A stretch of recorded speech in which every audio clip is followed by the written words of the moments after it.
Robert Gale, thank you for joining me. You treated many of the people injured or made sick by the Chernobyl explosion in 1986. How did that happen, that you became involved? Well, I was invited by Mr. Gorbachev to come to Moscow just after the accident and bring with me some, more sophisticated technologies that were not readily available in the Soviet Union at that time. And how many people did you and your team treat?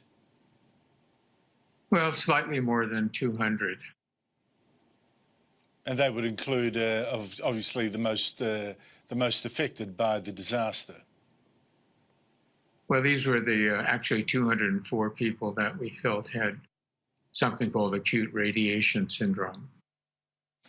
Well, fast forward to now, before I go back to what you saw, we have HBO having a hit TV series, Chernobyl it's called, a slightly fictionalised account of this disaster, the effects of which you witnessed firsthand.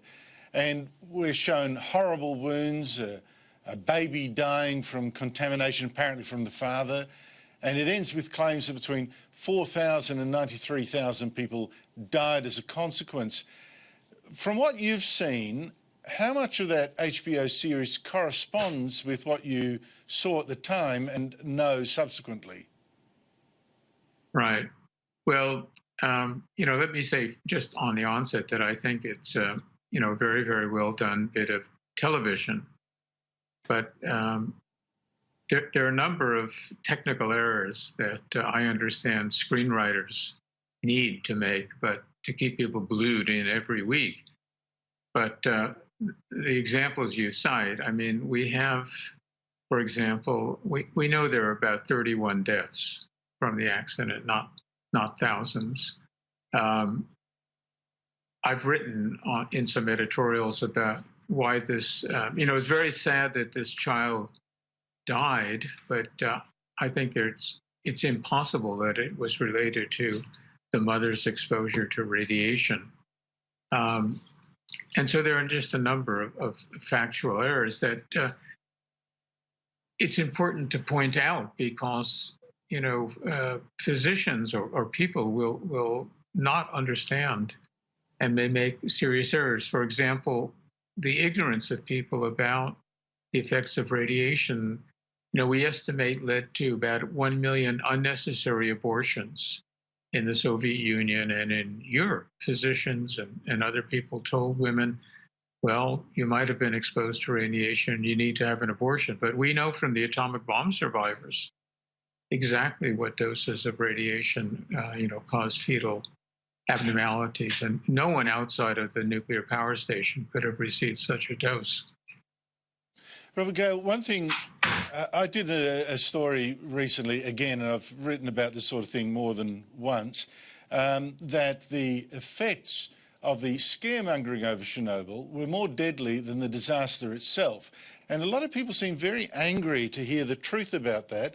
But let me just go through it with you bit by bit. Now, as you said, about 31 first responders, people on the scene at the time, died in the blast or shortly afterwards. First of all, what killed them exactly? Was it radiation alone? Was it the effects of the blast as well? Sure. Well, I mean, in these kinds of accidents, with rare exception, we deal with compound injuries. So these are firefighters, they're putting out a fire, fire that could be 1,000 degrees Celsius. And they are exposed to chemicals, of course, and burning graphite and radiation. And all of these things happen to the same individuals. The people closest to the fire get burns. They also get the highest radiation dose. So it's almost impossible for us to single out exactly the cause. I mean, I would say that we had about 13 individuals where I would pin the blame on radiation. And the rest of the deaths are hard to pick out the radiation versus these concomitant injuries. Then after the blast, of course, over the years, there is well, we've seen other health effects, but really they've been narrowed down to thyroid cancer in children at the time. That seems to be the only known long-term health effect. How many children do you think died, and how serious is thyroid cancer? Can it be treated, for instance? Yeah, well, I mean, there are between 6,000 and 7,000 cases of thyroid cancer that we can confirm. Fortunately, it's a very treatable cancer, and so estimate that there are less than 10 or 15 deaths. So that's tragic, of course, but it's not what many people have imagined.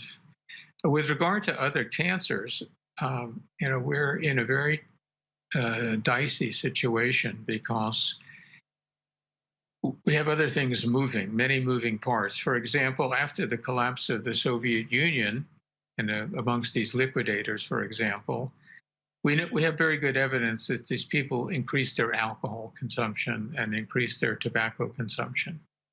And those changes in their habits are much more powerful in causing cancer and other health, defects than is the radiation from Chernobyl. So it's somewhere between very, very difficult and impossible for us to really know whether there are any increase in other cancers. We probably will never really be certain about that.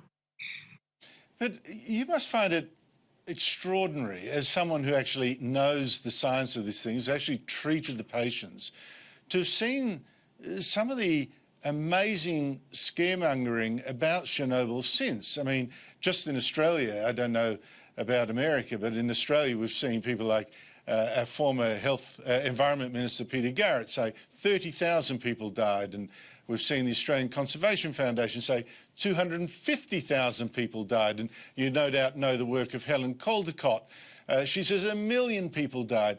How do these amazing exaggerations get said and, worse, believed, do you think? Well, people have a very extraordinary fear of radiation, and I think we've studied this. Why is that? Well, most risks to our lives, so you take a fire or a flood, falling off a cliff, they are something that a human can perceive. Radiation is something which they can't perceive. So, I mean, you and I could be being radiated with a lethal dose as we're speaking. And I think it's this fear of the unknown that allows people's imaginations to go wild.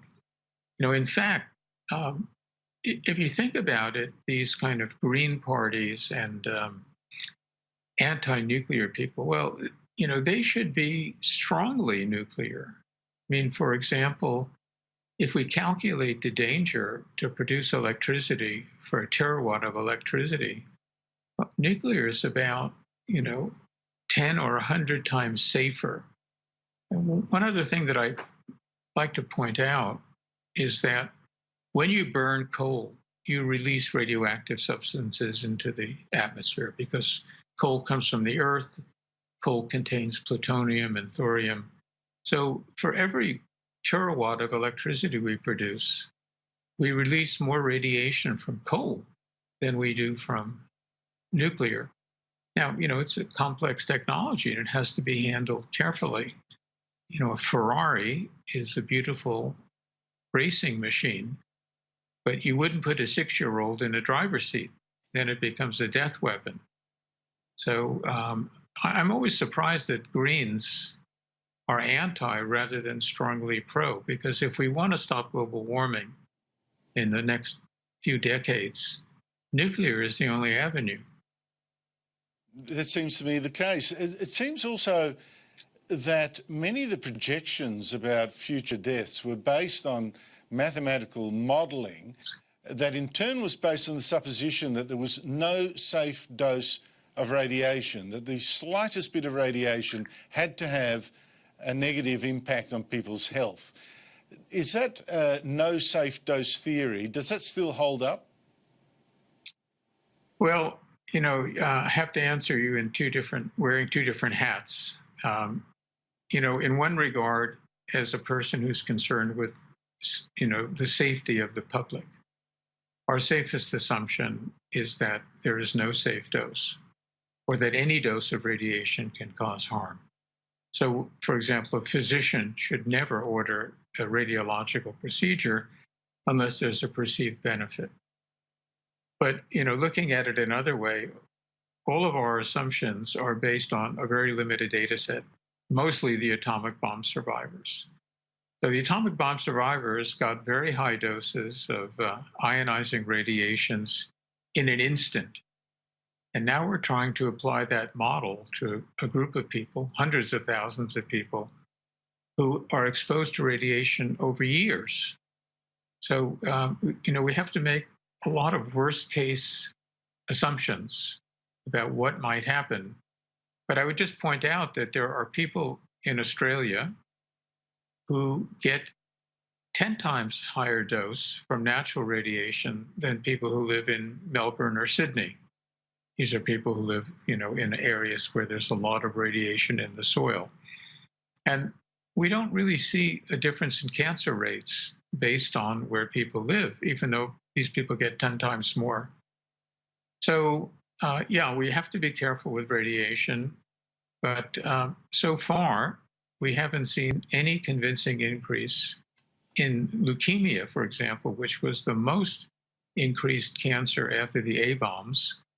That occurred about 10 years after the 1945. Now, we're more than 30 years after Chernobyl, and we haven't seen any convincing increase in leukemia, and that suggests that a huge wave of cancers caused by the radiation from Chernobyl is very, very unlikely to occur.